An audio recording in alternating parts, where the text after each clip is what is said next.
안녕하세요 여러분, 노마드입니다. 노마드의 미술사 이야기. 오늘은 농민의 화가 밀레에 대해서 살펴보겠습니다. 그림을 전혀 모르시는 분들도 밀레라고 하는 이름은 한 번쯤 들어보고 알 정도로 우리에게 굉장히 친숙한 화가입니다. 또 이 밀레 하면 저희 세대 남자들은 금방 이발소를 떠올릴 겁니다. 80년대 이전에 이발소를 가게 되면 항상 걸려있던 그림이 바로 밀레의 만종이나 이삭 줍는 여인들, 또 그가 그린 목동이 등장하는 그림들이었습니다. 그래서 흔히 밀레 그림을 이발소 그림이다라고 하는 그런 딱지가 붙은 것도 사실입니다. 이발소 그림 하면 이발소에서 쉽게 볼 수 있듯이 대량 생산되어서 흔하게 걸려있는 예술성이 낮은 그림들을 일컬을 때 쓰는 말이기도 합니다. 그러나 그렇다고 해서 그런 대접을 받을 만큼 밀레가 그렇게 질 낮고 허접스러운 화가가 아닙니다. 서양 미술사에서 커다란 족적을 남겼던 위대한 화가입니다. 그런데 이 밀레 그림이 어떻게 이발소에 걸려 있었던 것일까요? 그래서 저는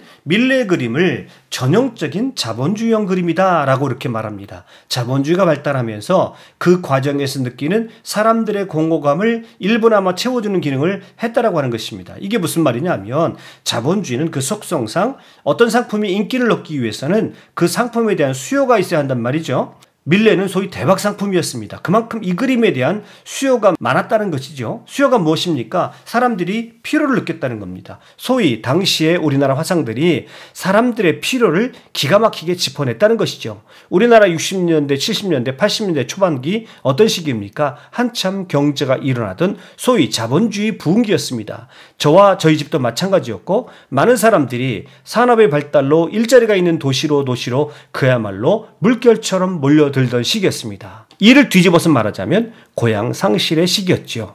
살기 위해서 무엇인가를 잃어버린 시기였습니다. 그러나 이렇게 도시로 올라온 사람들의 삶도 그렇게 호락호락하지는 않았죠. 치열한 자본주의 논리가 지배하는 도회지에서 살아가다 보면 자신들이 무엇인가 잃어버렸음을 깨닫게 되고 그 상실한 것들의 대부분이 고향에 있었다는 것을 느끼게 됩니다. 가난했지만 항상 너른 품을 내어주던 대지의 그 포근함, 냉수 한 그릇이라도 나누고 살았던 그 끈끈한 인심들, 꾸미지 않은 소박함과 단순한 생활, 땀 흘린 노동 뒤에 주어지는 꿀맛 같은 휴식. 자, 이런 것들은 도시 생활에서 좀처럼 가질 수가 없었던 것이죠. 상실감은 이내 그림으로 연결됩니다. 도시 생활에 지쳐갈 때쯤이면 항상 마음 한구석에서 밀려오는 고향에 대한 그림은 막아낼 수 없는 것이지요. 바로 이때 이발소를 가면 그림이 걸려있는 것이죠. 이 사람들의 그리움, 상실감의 일부를 채워줬던 그림이 바로 밀레의 그림이었던 것입니다. 그러니 그 시절 이발소는 지금으로 치자면 미술관의 기능을 했을 뿐만 아니라 일정 부분 사람들의 마음을 치유하는 사랑방과도 같은 역할을 했다, 이렇게도 말할 수 있겠습니다. 밀레의 만종, 이삭 줍는 여인들, 이제 이런 그림들은 그것을 보는 것만으로도 우리의 고향에 대한 향수를 채워주는 듯 합니다. 지는 태양이 가장 아름답다고 했나요? 태양이 마지막 화려한 불꽃을 태우듯이 지평선율을 환하게 비춰주고 있고 그 빛을 받은 대지는 온통 자줏빛으로 모든 것을 물들어가는 그런 아름다운 색조, 그림 속에 충만합니다. 이 자줏빛은 조용히 기도드리고 있는 농부 부부의 남루한 옷까지도 신비롭게 물들이고 보는 사람으로 하여금 경건함마저 들게 합니다. 자, 이 그림이 주는 이런 시각적 이미지는 지친 도시민들의 무의식적인 향수를 자극하기에 충분했습니다. 제목 만종에서 알 수 있듯이 이 그림은 당시 프랑스 농촌에서 행해지고 있던 3종 기도, 아침 6시 정오 그리고 저녁 6시 시간에 맞추어서 예배당의 종소리가 울리면 이 하던 일을 멈추고 기도를 올리는 소위 3종 기도 중에서 저녁 시간에 올리던 그런 기도였죠. 현대 추상화가 칸디스키의 그림을 보게 되면 거기서 우리가 음악적 감흥을 느낄 수 있다고 하는데 밀레의 이 만종을 보면 그런 음악적 이미지를 느낄 수 있습니다. 석양뿐만 아니라 교회의 종소리도 은은하게 공기를 감싸고 있음을 들을 수가 있는 것이죠. 정말 시각적으로나 청각적으로나 아름다운 작품입니다. 사실 밀레가 프랑스에서 인기를 얻기 시작한 이유도 이와 비슷하다고 할 수 있겠습니다. 이른바 자본주의가 본격화되었던 산업혁명기에 고향을 상실한 도시인들의 상실감을 채워주었던 그림이었다는 점에서 그렇습니다. 19세기 밀레가 살았던 프랑스는 산업혁명의 한가운데를 지나가고 있었던 시기였습니다. 산업의 발달로 농촌을 떠나 도시로 갔던 사람들은 자연을 그리워하게 되었고 역으로 어떤 화가들은 사람들이 잃어버린 그 자연으로 또 그 자연과 함께 살던 추억 속으로 달려갔던 겁니다. 우리는 그들을 일컬어서 바르비종파 화가들이라고 부릅니다. 프랑스 파리의 근교에 작은 마을 바르비종의 화가들이 모여서 풍경화를 그리기 시작했던 것이죠. 밀레는 그 바르비종파를 대표하는 화가였습니다. 사실 밀레 시점까지도 아니면 밀레 시대까지도 프랑스 화단은 당시 전통적인 아카데미 화풍이 지배하고 있었습니다. 아카데미 화단은 회화의 장르가 명확하게 위계 질서가 지워졌었는데요. 역사화와 종교화를 가장 우위에 두었고 풍경화, 정물화, 풍속화는 상대적으로 대우를 받지 못했었습니다. 그런데 세상이 바뀌었습니다. 일찍이 1789년 프랑스 대혁명이 일어난 이후에 1830년, 1848년에 이르기까지 수차례 혁명이 반복되면서 기존 신분체계가 무너지고 점차 개인의 자유를 중시하는 사상이 힘을 얻어가고 있습니다. 거기다가 1820년부터 1860년대까지 프랑스에서도 영국에 이어 산업혁명이 본격화되고 자본주의가 자리 잡아가던 시기였습니다. 자연히 공업과 상업으로 부를 일군 새로운 신분인 부르주아라는 계층이 등장하면서 이들이 막강한 영향을 행사하기 시작합니다. 이것은 미술 세계에도 상당한 변화를 불러일으켰는데요. 이제 그림의 가장 큰 소비자는 정부나 관공서 또는 교회가 아니라 이들 부르주아들이었다는 것입니다. 당연히 이들은 역사화나 종교화보다는 풍경화를 더 선호했는데요. 딱딱한 그림보다는 아름다운 자연을 대상으로 한 풍경화로 자신의 집을 장식하는 것을 더 선호했기 때문입니다. 그래서 본격적으로 풍경화가 유행하기 시작하는데 이때 바르비종파가 인기를 끌게 되었고 그 와중에 밀레의 작품이 주목받기 시작했던 것입니다. 그런데 한편 냉정하게 생각해보면 우리의 고향이라고 일컫는 그 농촌, 사실 그곳은 그렇게 아름답고 평화롭기만 한 공간이 아니었습니다. 사실 그곳은 지독한 가난, 아무리 일을 해도 벗어날 수 없는 그 궁핍으로 찌들었던 곳, 그런 곳이 아니었던가요? 소망 없이 반복되는 노동, 지독한 편견과 차별, 소외가 억압이 난무했던 것이 그곳이 아니었던가요?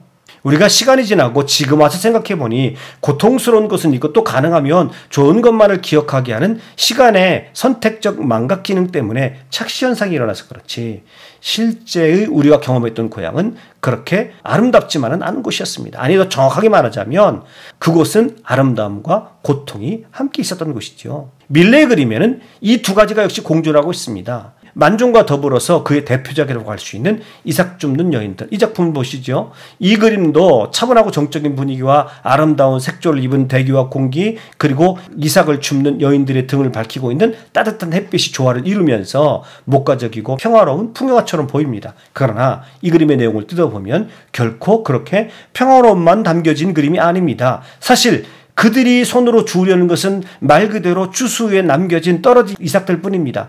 추수 후에 이런 이삭 줍기를 한다는 것은 사회에서도 가장 최하급의 일들 중에 하나 지독한 가난의 상징과도 같은 그런 일이었습니다. 그녀들의 손에 들려있는 이삭들은 멀리 산더미처럼 쌓여있는 곡식단과 대조를 이루고 있습니다. 오른쪽 끝에는 말을 탄 채 감독하는 사람이 보이고요. 그의 지휘 아래 추수하는 사람들이 보입니다. 이렇게 그림을 보면 이 작품은 절대 목가적인 풍경이라고만 할 수 없고 거기에는 노동과 가난에 시달리는 프롤레타리아로서의 농민들의 모습이 깊이 담겨져 있는 것입니다. 그래서 밀레의 작품에서 이 부분 때문에 밀레는 계층 간의 갈등을 조장하는 급진적인 사회주의자가 아니냐라고 하는 그런 비판을 받기도 했고 당대에 사실주의 그림으로 명성을 떨쳤던 쿠르베와 맥을 같이 하는 사람이다라고 하는 평가를 받기도 합니다. 그러니 이 밀레의 작품 속에서는 두 가지가 다 공존하고 있는 것이죠. 하나는 사회적 하층민으로서 가난과 고통 속에서 벗어나지 못하고 있는 농민들의 비참한 삶, 그리고 그럼에도 불구하고 순수함과 따뜻함을 잃어버리지 않고 묵묵히 성실하게 살아가는 농부들의 순박한 삶, 이 두 가지가